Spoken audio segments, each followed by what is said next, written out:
Thanks for coming out and watching the oxymoronic Reddit Professional Show, where I showcase the best and worst of the internet. Here I comment on brilliant and hilarious comment chains regarding dumb shit on the internet for you to enjoy. Make sure to subscribe, hit the little bell button so that you get notifications every time we come up with a new video. Enjoy this week's show. I am Andrew Bustamante, a former covert CIA intelligence officer and founder of the everyday espionage training platform, Ask Me Anything.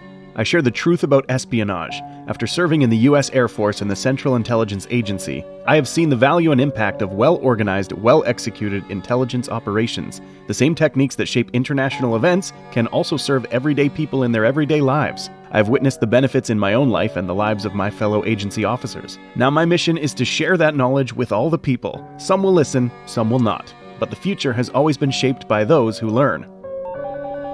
Verified. Hopefully OP is still reading this thread. About a year or two ago, there was an AMA from another former CIA field agent who was releasing a book about his experience. He ended his AMA after another poster made a comment something along the lines of oak or hickory, in reference to what type of wood he wanted his coffin to be. The OP replied to the commenter, essentially telling him and any other former field agents who were apparently harassing him to f*** off. Is it common for those who serve in the intelligence field to have a disdain for those who retire from service? You hit a very sensitive topic here. Well done. The short answer is yes. When an agency person leaves, they essentially become a punching bag for anyone still on the inside. The disdain increases exponentially if the leaving officer writes a memoir or takes on any kind of public image. In many ways, it's an insider shaming tool to keep people in place. It is also a bit of a sucker punch because anytime an officer leaves and succeeds, it makes everyone who chose to stay in place second guess their decision. So there is a balance to be met. But as far as violence against one another, that would be contrary to every fiber of any public servant. We can disagree, we can fight, but we don't harm one another. That is just us doing the enemy's job for them. Are there really big secrets that you know that could land you or the country in terrible trouble if it came out to the public? Yes, and I wish I could forget them. What are some signs that people are being mischievous or other psychological tricks you may know? Never trust a quiet person. They are listening and learning, and that makes them the smartest person in the room. Is it true that on foreign soil, one call will summon black SUVs to take you to safety? Just curious. Yes, but with different delivery times. What would you say is the #1 rule for undercover agents? Listen, don't talk. Given the ease with which we can communicate electronically today, is there still a role in modern tradecraft for dead drops? Same question on number stations, but because they are known to still exist, I presume the answer is yes. If anything, the growing dependency and usage of digital technology underscores the value of classic tradecraft like dead drops. I would take a physical dead drop over a digital transmission any day. Way fewer risks, greater control, and no permanent record. What's the closest you can get to talking about a past mission without getting in trouble? And can you give us a story that gets that close to the line? I had to run counter-surveillance against a rogue state target in a third world country in 2011. I was supporting a second officer on the ground who had to do face-to-face meetings despite not knowing the mental state or intentions of the target. This is the worst type of operation to run because we have no information and no control, but the potential payout is significant enough to outweigh the risk. When we got eyes on the target and observed their behavior, they were highly unpredictable, wearing winter clothes in a hot climate, appearing openly hostile and aggressive to strangers on the street, clearly disheveled and surly. Because the operating window was so limited, we had to make a decision whether or not to allow the meeting or render the target separately. We ultimately decided to allow the in-person meeting in a public space, only to find out that the target wasn't strapped with dynamite or intending to kill our officer, but rather he had a nasty flu but was dedicated enough to talking to an American that he made the trip anyway. After he vomited on the officer's shoes, we were able to collect enough intelligence to put a dent in that rogue state's operational objectives for over a year. Was the agent compensated for his shoes? Asking the real questions. Redacted. 2 questions. What are some key skills you'd recommend for someone wanting to pursue a career in intelligence? What graduate programs would you recommend for someone in intelligence? Key skills would include mastering short-term memory and mastering conversational dynamics. As far as graduate programs go, look into anthropology, foreign area studies, and sociology. If you go into the hard sciences, you could also end up in intelligence, but less likely in the field. How often does America have a near miss that the general population is completely oblivious about? I think more importantly, America often has huge victories that Americans can never hear about. Talking about how CIA thwarted a massive attack in Chicago or prevented a terrorist attack at a concert doesn't make for good news. If anything, it incites fear and negatively impacts the communities that were originally targeted. This answer is frightening. LOL. What's the coolest spy fact about yourself you're able to tell us? Is there a gadget that 11-year-old me would freak out over? I was once workout buddies with a General Petraeus when he was the director of CIA, and he kicks my ass in morning PT for a week straight. As for a cool gadget for an 11-year-old, we had a tech guy who accidentally invented fart spray that lasted for hours after it permeated the air. He was trying to create an adhesive spray that would allow rubber soles and rubber gloves to temporarily stick to wet vertical surfaces. Who do you think killed JFK? I have no idea, and it is extremely frustrating to me. In Narcos, there were depictions of some CIA personnel having real disdain for the DEA and their war on drugs. Any of it true? Totally true. CIA is like the oldest child in a family. They believe they are the best, doing the most important work, and worthy of the most attention. And the funny thing is, CIA even has their own counter-narcotics element to do DEA's job better than they do it. What motivates someone to get involved in intelligence work, in your opinion? What motivates someone in another regime to cooperate with intelligence work, in your opinion? Motivations are a tricky thing. Many of us get into it because we are curious and service-driven. Who wouldn't want to try, right? But for those who ultimately sell the secrets of their own country to an enemy, that is a much darker world of manipulation and deceit. Hazard a guess for the latter, or is that too inside baseball for an AMA? Ego. They think they are smarter than everyone else, and they want to cash in on the gamble. Some win, many lose. In your experience, who was the most professional foreign intelligence agency you worked with? The Japanese. I know, who even thinks of the Japanese intelligence service? I'm having a hard time formulating this question properly, so my apologies if it doesn't make sense. With your best guess, how many years behind are us civilians to the government in terms of technology, if at all? I would say that the commercial sector of the United States is about 10 years ahead of the government. Unless you want to be operating on Windows 7 and asking Facebook to share facial recognition best practices, the average American consumer is on the cutting edge of technology far more than the federal government.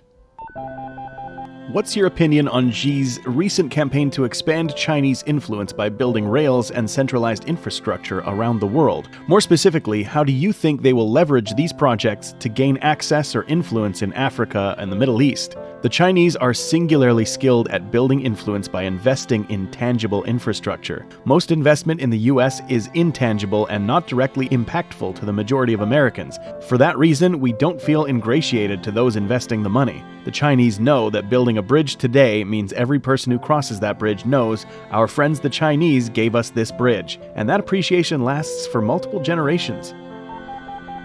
Are there secret societies or powerful people that have huge influence on the intelligence community? Texas A&M and the Mormon Church. That's not a joke.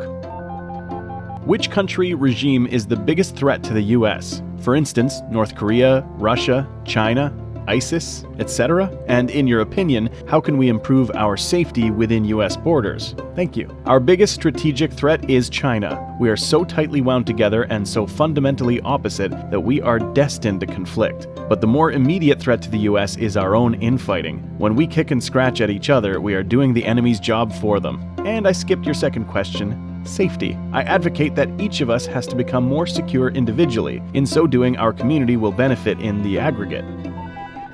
Were you ever in a position where you were questioning your orders or your morals in completing an assignment? Absolutely. It's something that every officer faces at some point in their career. For me, it was the beginning of my planning and exit strategy. For many, compromising on your morals is the first step to compromising on other ambitions and resigning yourself to a typical government career. Great question. And I am proud to tell my son and my daughter that the reason I left was because I refused to compromise. I hope that one day they will support that decision.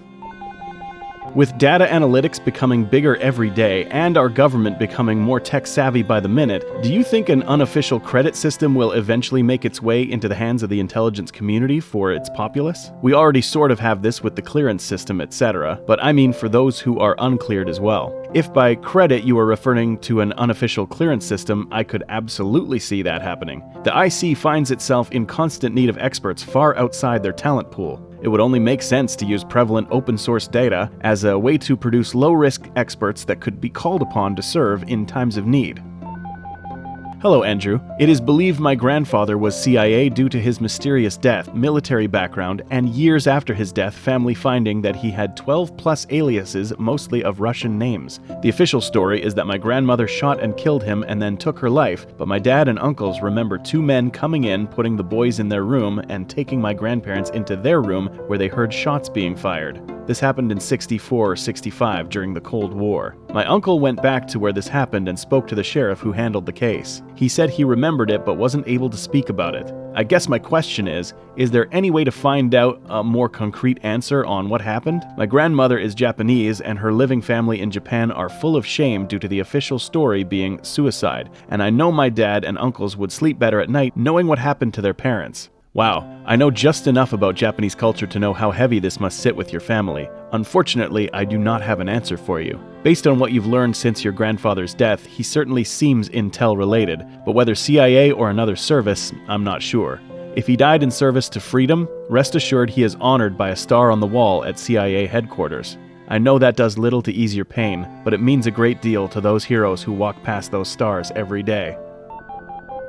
2 questions from me. 1, in your professional opinion, what percentage of the things we hear or see on the news is the truth and what percentage of it is engineered? And 2, based on your personal experiences, how willing would you say our intelligence community is when it comes to deceiving us, whether it be in our own interest or in the interest of other parties? I know the assumed answer is extremely, but I suppose my real question is how accurate that is, and if it's in fact the reality, how are we supposed to trust that the intelligence community have our best interests in mind, and not, say, the military-industrial complex or the next highest bidder?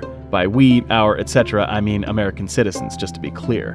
1, very little of the news is true, but even less is engineered. Most news sources are desperately grasping for attention, so they say anything that might win 0.5% more viewership. 2, the IC, and the government at large, has a long history of deceiving Americans when it serves national interests. Most deceptions are simply limiting information, but some are openly false information used to misdirect malicious actors who are paying attention to the news. Your intelligence community is fulfilling its obligation to meet policymakers' requirements per federal mandate. The truth is that we have to elect the right policymakers if we want to drive a forthright intelligence community.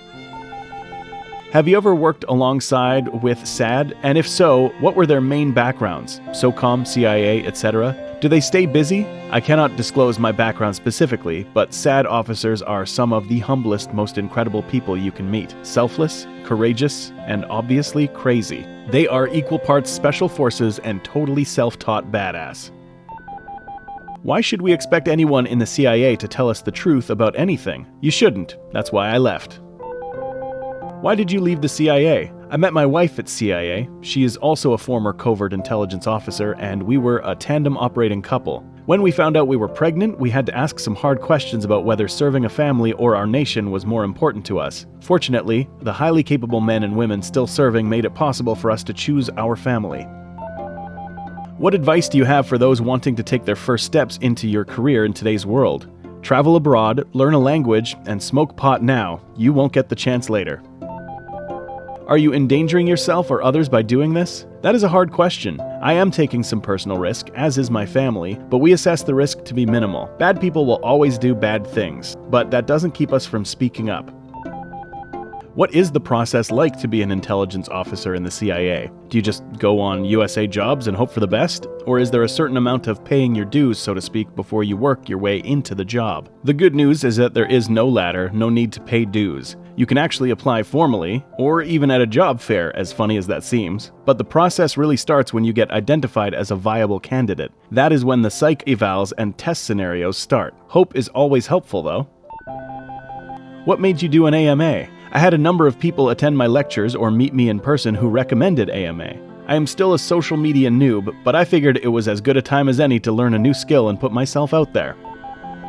Hello, Andrew. What are some clandestine skills that you can share that you utilize now in your daily life? Any misconceptions ordinary people have regarding the CIA? Thanks for the AMA. I use indirect influence in my professional networking all the time. I also use quite a lot of conversational engineering when I am prepping for a negotiation. While these are all clandestine skills taught to us at the farm, they are also skills that are openly documented in the commercial and entrepreneurial space. What questions should we be asking as Americans that don't get asked enough? 1. Why would someone ever leave CIA once they've been accepted and gone through the training? 2. Is a government career as promising today as it was 20 years ago? 3. What kind of food do they serve in CIA's cafeteria? Debunking myths. What do you say to new possible recruits who turn down the agency because they don't want to be tortured, disapprove of joining a team that does, and how does one exit the CIA alive? The CIA is actually struggling to attract the most talented of the current generation for exactly the reason you note. And they have been suffering from significant voluntary attrition recently as existing officers realize they have more value and can have more impact on the outside. Leaving the agency alive is not that hard, but building a life after you leave is quite a bit more challenging. You don't really get to list your references, job duties, or detail your skill sets in a resume. What's your perspective on Russia's activities in eastern Ukraine? What are your thoughts on Russian efforts to build a military base in Venezuela after Venezuela defaulted on debt to Russia? Russia is playing a strong, long-term strategic game, and they are playing it well. While we call politics a gentleman's game, winning always requires risk. I think Russia knows that it can step on toes today and the world will forget in a few weeks, but by then their position is stronger for the long run. How real and close to movies and TV shows are CIA black sites? Not very close at all. Remember that black sites have to blend in with their surroundings, so you're not really going to be able to support a bunch of high-end technology and blacked-out windows. Real black sites look more like the typical business centers you can find in any town somewhere between Chili's and Jersey Mike's. Do you think Snowden's actions increased the capabilities of non-state actors? Not really. Snowden called out a legitimate issue in an unfortunate way. The most damage he caused was undermining the domestic capability against foreign actors. The level of technological savvy he shared is far beyond the capability of most non-state actors. If you were to do it all over again, would you do it all over again doing the AF and the CIA? Did you retire from the CIA? In a heartbeat. I would try to meet my wife earlier, though. Does the CIA use child prostitutes to control assets? I plead the fifth. The things we use to control assets are unsettling enough without going into details. That's a scary fucking answer. I feel like he's implying that's not even the worst thing they use. Jesus. What was the hardest part about starting an espionage career? Is there nearly so much cloak and dagger as Hollywood shows? The hardest part is lying to everybody. It gets hard to lie, so you eventually just start cutting off relationships. You get very lonely, then surround yourself with only your peers, which is inherently risky for other reasons. There is a lot of cloak and dagger, but it's much less dramatic than TV portrays. What news sources do you read that you find accurate? The Economist is great. I also like the BBC. I steer clear of Fox, CNN, and NPR. How many times has the US been the bad guys? Another question might be how many more times will we let ourselves be the bad guys? Is it true there is a huge database with collected internet data from all citizens? I can't remember the name anymore. Something similar is happening in Europe. CIA doesn't collect against citizens of the United States. Anymore, I think. Are we supposed to believe all your answers will be truthful? Once a spook, you don't have to believe it for it to be the truth. Could you debunk a common myth surrounding your former profession? I can try. What's the myth? Sorry, I phrased that badly. I meant to ask if you heard of anything that people say about your former profession that is incorrect, and if so, could you debunk it? We don't do assassinations anymore. Many officers only speak English, and the LGBTQ+ community is alive and well. If you enjoyed this week's effective way to waste time, hit that like button and subscribe for more content like this. If you are enjoying the series, leave me a comment below. A special shout out to the content creators. You frickin' rock.